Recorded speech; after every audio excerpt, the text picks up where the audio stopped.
as possibilities. We have to have belief, faith. We don't have enough faith, I don't think, in ourselves, in our collective capacity to change our environments, and that's what we have to do. That's, we can be total victims, or we can be fighters to improve things around us. And that's what we have to do, is be fighters, because struggle is endemic to the human personality. We have to see that as what we have to do, but it has to be in some collective structures. So, and mine says we have to believe with all our hearts in our people, our teachers, our leaders, and the righteousness and victory of our struggle. And that's faith. So they are, very quickly, these are different, there's 7 symbols. So I'm going to go through this real quick, and then we're going to have a song or two and close it out here. There are 7 symbols for Kwanzaa. First is Mazal. Everybody say Mazal. Mazal are the crops. That's the fruit of our labor. If you're a young person, then your fruit of your labor might be your grades in school. If you're an adult, it could be working, So we have fruits from our labor. Most people today, as of the year 2000, live in urban communities. But before that, the majority of the world lived in agrarian communities. They lived off the land. They produced crops. Africa is the only continent left where the majority of people still live agrarian lives. And they depend on crops for their lives, okay? And all of us really depend on crops, because the first need you have is what? To eat. And so we have to see this.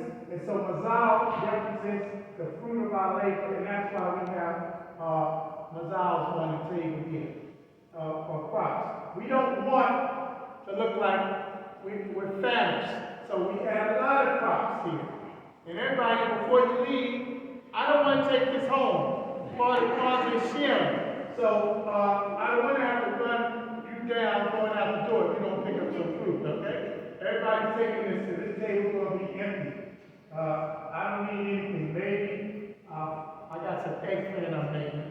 I think I got the best, well, among the best eggplant parmesan. So I'm going to finish that up. I already started it. But I won't say I make the best. I think the best was when I was in India. India had this guy. I don't know what he did to that eggplant parmesan, but it was delicious. Okay, so all of these crops here are part of the first of the 7 symbols of Kwanzaa. Next we have the Keka. That's the Mac Foundation, and Keka is represented represent our African culture. Okay, and this is symbolic of tradition, history.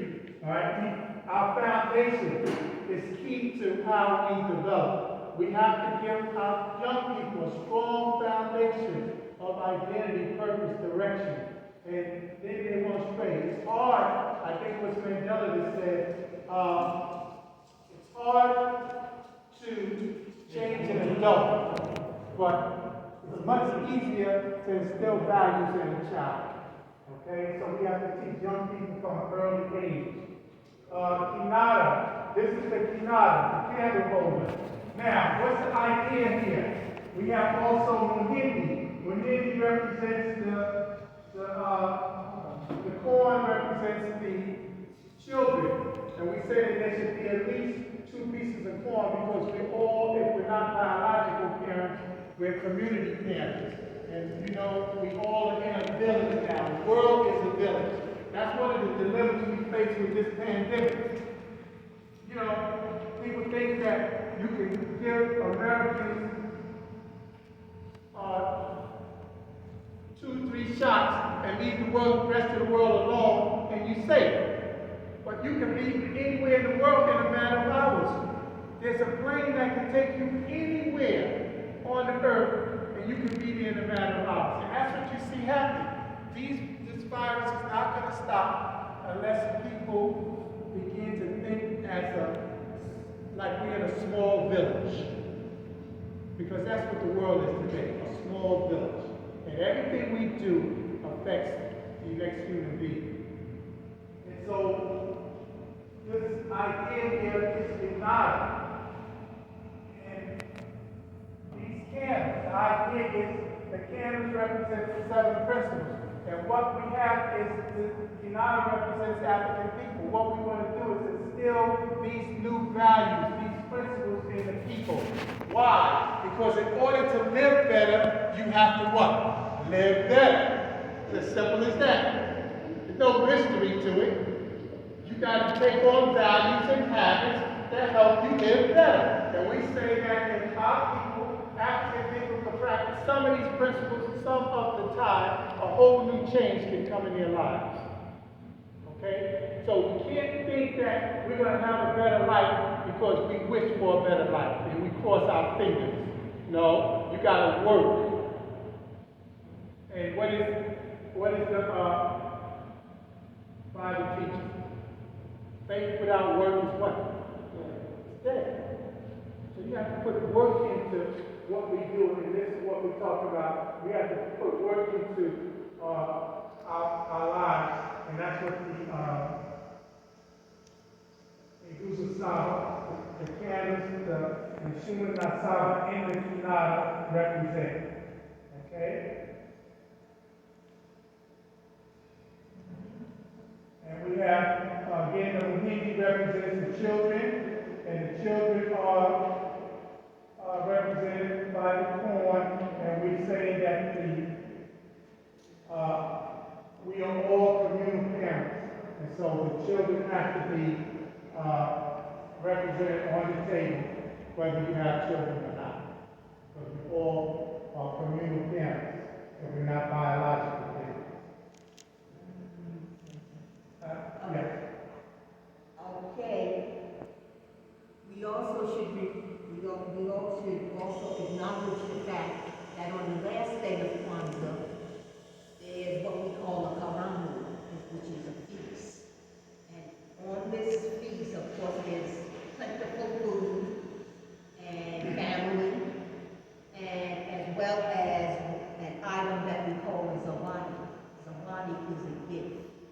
And it's a meaningful gift that we want to give to whomever. Whether it's a book, whether it's a handmade, whether it's a dress, or something that has strong significance and that is given to everyone that's at the Karamu, to be uplifted, to feel positive about carrying on the legacy of the 7 principles of the Nguzo Saba. So this is something that we always have on the table as well, gifts. And on the last day, they are open, as well as partaking of food, plentiful food, and enjoyment of having everyone in our lives. Okay, thanks, Anna. All right, so we have a couple more symbols here, and this one is everybody say, Kikombe, Kikombe Cha Umoja, Kikombe Cha Umoja, which is the unity cup, and normally in the old days, everybody would drink out of the same cup, but today, that's a little different kind of vibe, so especially pandemic days here, we don't do that. But that's the idea, it's a unity cup. So in small family settings, you can do that.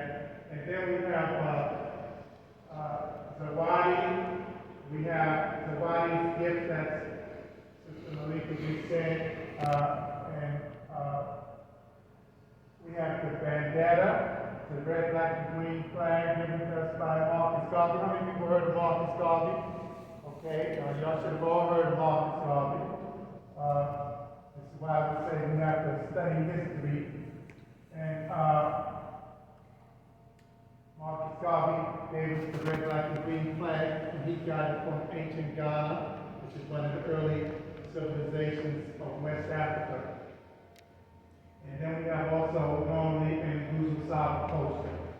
So those are the symbols of Kwanzaa. So we're gonna try another song here. Now, I need your help because I'm not a vocalist. So, it's simple. It's K-W-A-N-Z-A. Hey, K-W-A-N-Z-A.